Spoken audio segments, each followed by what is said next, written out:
हमारे YouTube channel सतलोक TV 1008 को like subscribe करें। सत साहेब जय बंदी छोड़। होटल के अंदर धनी व्यक्ति जाते हैं, वस्तुएं सब उपलब्ध होती हैं, घंटी बजाते ही सब व्यवस्था हो जाती है, लेकिन जेब खर्च खुद का लग रहा है और तीसरे दिन 10,000 का बिल बना के दे देता हूँ। मालिक इतने डिपॉजिट किया था, अब सिर्फ 1,000 बैलेंस है और जमा करा, नहीं तो बिस्तर ठा। तो इसी प्रकार वहां आपकी पुण्य कमाई को नष्ट करवाता है। उसके बाद फिर आप सोचते हो जैसे कोई निर्धन है, सोचता है धनवान सुखी होगा। धनवान को सुख सपने में भी नहीं है, ये सत्य मान लेना आप। महादुखी होता है धनवान। और फिर धनवान सोचता है, क्योंकि वो दुखी है, वो सोचता है राजा लोग सुखी होंगे। राजा लोग तो लिए सुखी, उनका जिए जाना जिसे सुखी है। ये तो हमने नो देखे दूर के डोल सुहाव ने। राजा सोचता है कि ये स्वर्ग का राजा इंद्र सुखी होगा, और इंद्र को कोई सुख नहीं। उसकी हिस्ट्री उठाकर देखो इंद्र की, वहां केवल बकवादे हैं, लंबी चौड़ी व्यवस्था करता है। कभी कुछ हो जाता उसके राज्य में, कोई दूसरा तपस्या करके उसकी गद्दी प्राप्त करने योग्य साधना धर्म तप कर लेता है, तो उसको चिंता बनी रहती है कहीं तेरी गद्दी ना छिन जाए। कई बार देवताओं राक्षसों का युद्ध हो गया, इंद्र का राज छीन लिया, वो जाकर छुप गया कि तो दूर भूखा मरता फिरे, तो खाक सुख है इंद्र को, स्वर्ग के राजा को।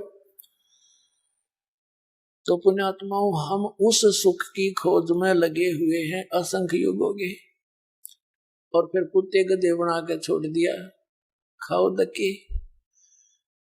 पुण्यात्माओं, हम इतना कष्ट सहन कर रहे और कभी भी मन में नहीं आती ये क्या जीवन है। जो दुखी हो गया वो तो रो ही रहा बेचारा। कोई बीमारी से है, या कोई पुत्र पुत्री मर गई, या कोई घाटा बिजनेस में हो गया, वो तो रो ही रहा है। बाकी शेष नौके अपने खेदे ही निकल जाए उसके पास से, उसकी परवाह भी नहीं करते, क्योंकि वो झूठे सुख को अभी प्राप्त है, उनको झूठे सुख उनके पास है। तो ये क्या जीवन है, कुत्ता बनकर क्या हाल हो रहा है। हम ध्यान में भी नहीं आता हम भी कभी कुत्ते बन जाएंगे, हम तो फट दे निकल जाए उसके पास से टी करके। अब पता चलेगा, अब पता चला हमारे को परमात्मा के ज्ञान से कि इतना कष्ट, और ये स्थान जीवन का है। कोई जीव सुखी नहीं, सपने में भी सुख नहीं किसी को। दिन में केवल एक पेट के लिए सारा दिन सैकड़ों झूठ बोलकर लाखों पाप कमा के ये प्राणी चारपाई पकड़ता है। रात्रि के समय भी उसी का चिंतन होता रहता है, ऐसे करूंगा वैसे करूंगा, वो फलाना काम रह गया। इतने में मृत्यु हो जाती है, और फिर जिस जुगाड़ के जोड़न में सारा जीवन खो दिया वो यही रह गया, आप गधा बन के सैर सपट्टे कर रहे हैं। तो परमात्मा ने याद दिलाई हमारे को, ये इतना कष्ट ये क्यों दे रहा है, क्योंकि ये प्रतिशोध ले रहा है हमारे साथ। ये प्रतिशोध ले रहा है परम पिता के साथ कि उसके आत्मा है ये, इनको खूब दुखी करूं और उसको दुख होगा।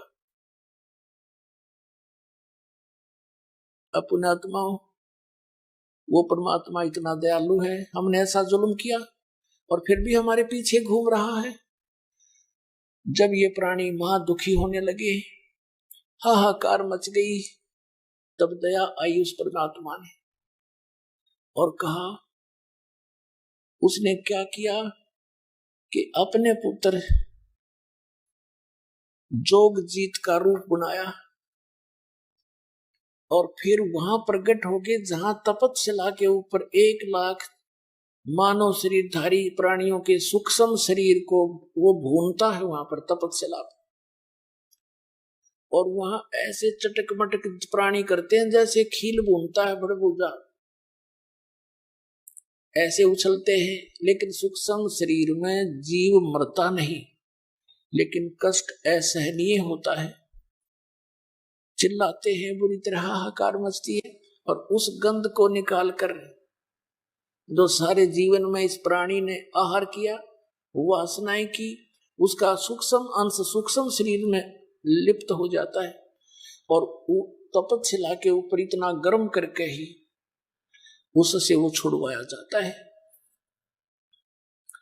अब देखो आप, काजू किस्मत, सेब, संतरे, लाडू, जलेबी, हलवा, पूरी, कितना सुंदर खाद्य पदार्थ है, और फिर भी ये मन बकवाद करता है। आत्मा के साथ मन का जोड़ जोड़ दिया इसे। और प्रत्येक प्राणी बुराई को कितना शीघ्र ग्रहण करता है। हुक्का पीना, शराब पीना, देखे कैसा तरीका बना लिया। बीड़ी बना ली, तम्बाकू, हुक्का बना लिया, एक बना ली तोब, उसमें हुक्का भर के पीने लगे, शराब बना ली, मांस खाने लगे। ये क्यों खाते हैं? क्योंकि उसने अपना भोजन तैयार करवाना है आपके माध्यम से। जैसे चटपटे भोजन आप खाओगे, जैसे विकार करोगे, उतना ही ज्यादा इसको टेस्ट आता है, उसी के शरीर को अधिक समय तक भूनता है वहां पर। इसलिए ये सभी को चाहता है कि विकार करें और चटपटे आहार करें, हुक्का बीड़ी तम्बाकू शराब ड्रिंक करें। उसकी वासना फिर यह वहां निचोड़ता उस प्राणी को, तपस्या पर भून भून के उसमें से निकले हुए उस मैल को, शोरबे को पी कर ये खुशी मनाता है। इसका आहार है और हमारी विरान माटी। तो वो परमात्मा दयालु सहज अपने पुत्र जोगजीत के रूप में वहां प्रकट हुए।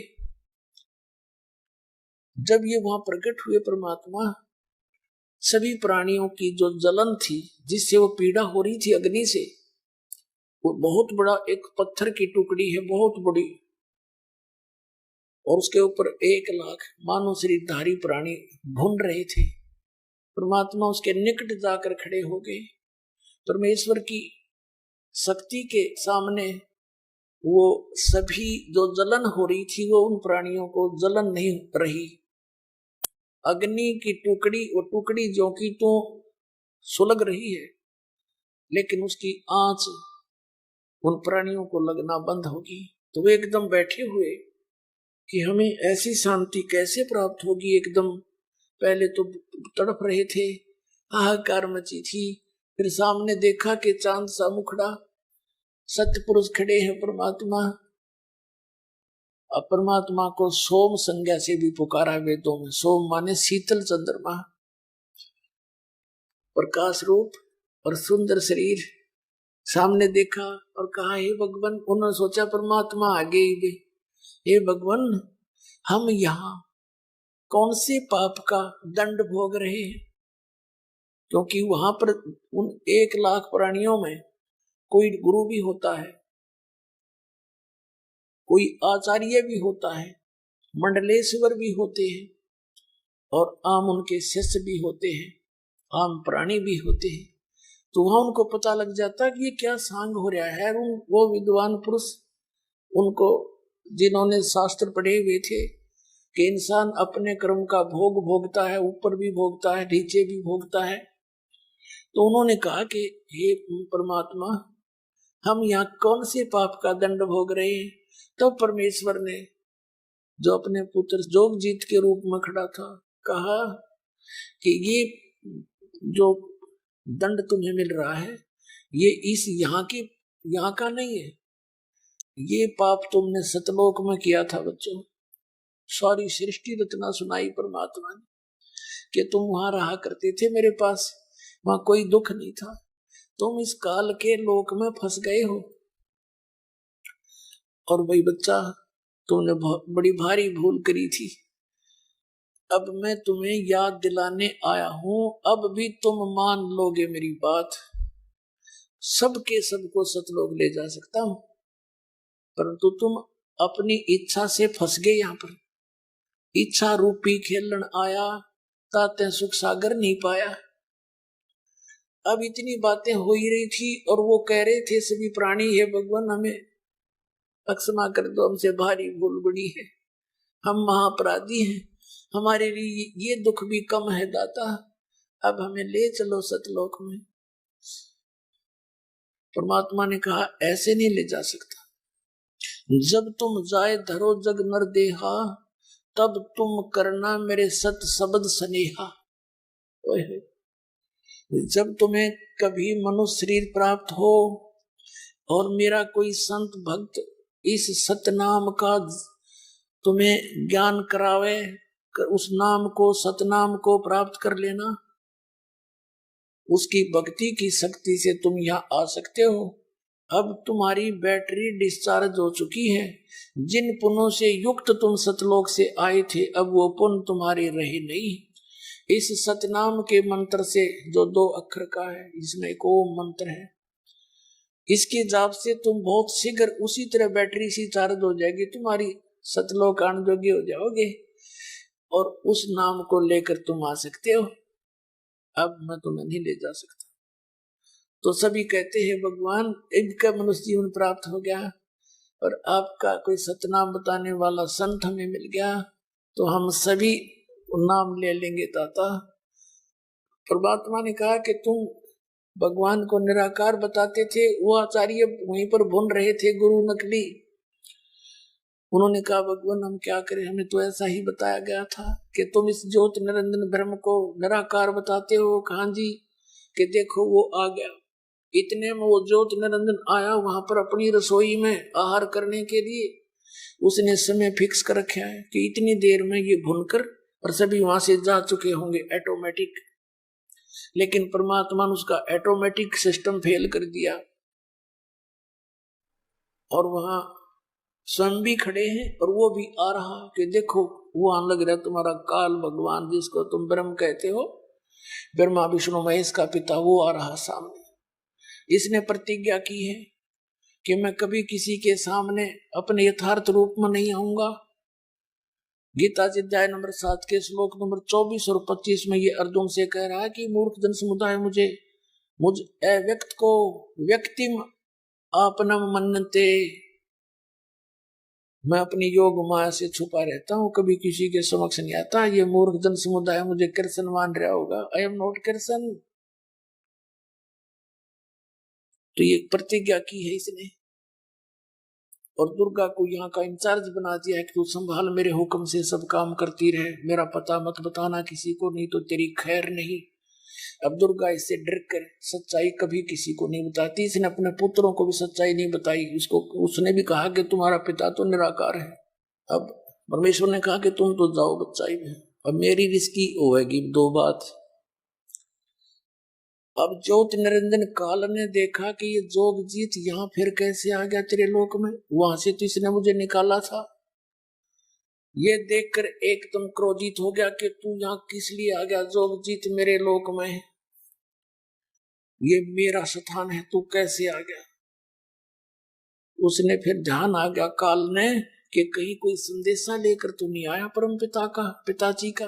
उसने पूछा ज्योत निरंजन ने कि जोगजीत पिताजी का जो संदेश आदेश हो तो मुझे बता पहले, तू किस लिए आया है। तब जोगजीत रूप में परमेश्वर ने कहा कि सुन ले ज्योत निरंजन, आदेश तेरे पिता का, मेरे को भगवान ने भेजा है, पिताजी ने भेजा है और मैं नीचे जाऊंगा तेरे 21 ब्रह्मांड के संसार में, और तूने नालायक कैसा जुल्म कर दिया।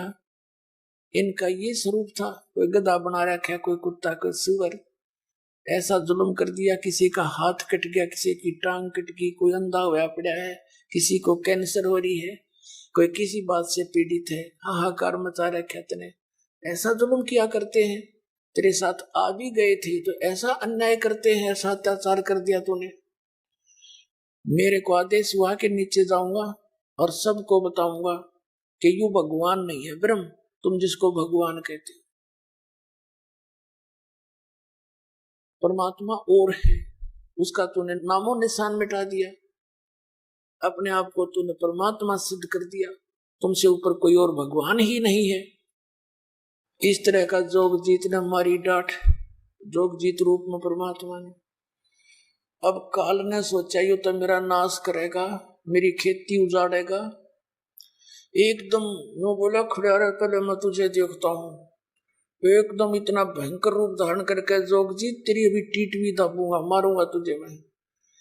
परमात्मा ने अपनी प्यारी आत्मा धर्मदास जी को बताया, धर्मदास ये मेरे ऊपर ऐसे झपट्टा जैसे अभी मुझे खा जाएगा। धर्मदास परमात्मा ने पुण्यात्मा हमारे लिए संकेत किया ये कि मैंने सतनाम का जाप किया, उस 2 अक्षर के जाप मंत्र का, जो श्वास उश्वास से जाप किया करते हैं ना, किसी कैसी भी आपत्ति आप पर आ जावे, ऐसे आध्यात्मिक या कोई भी, तो श्वास का सिमरण शुरू कर दिया करते हैं, वो तुरंत टल जाएगी मेरी शक्ति से। तो मैंने वो सतनाम का